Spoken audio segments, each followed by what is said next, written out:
রোজার নিয়ত কোনটি বা কিভাবে করব? নিয়ত পড়া কি রোজা রাখার জন্য জরুরি?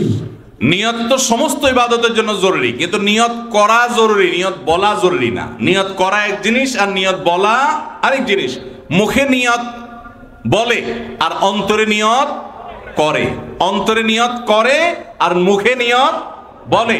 ইবাদতের মধ্যে নিয়ত করা ফরজ, রোজার জন্য নিয়ত ফরজ, নামাজের জন্য নিয়ত ফরজ, কিন্তু নিয়ত বলাটা ফরজ বা সুন্নত কোনোটাই না। আমরা যে রোজার নিয়ত শুনছি, নাওয়াইতু আন আসুমা গাদান, আছে না? বিভিন্ন আপনার ক্যালেন্ডারেও লেখা থাকে, ভিত্তিহীন। নবী করিম সাল্লাল্লাহু আলাইহি সাল্লামের কোন জয়ীফ জাল হাদিসেও এরকম রোজার কোন নিয়তের কথা কোথাও বর্ণিত হয় নাই। ইসলামের নামে নকল আমল করলে সওয়াব হবে না গুনাহ হবে? খবরদার। এই জন্য আমরা মেহেরবানি করে, আমি কি জন্য ভোর রাতে উঠছি, সারি খেতে উঠছি, সারি খেতে উঠছি মানে কালকে রোজা রাখবো, এটাই তো আমার নিয়ত, মনের ইচ্ছা আছে, ইন্টেনশন আছে, এটাই নিয়ত। মুখে আলাদা নিয়তের উচ্চারণ দরকার নাই।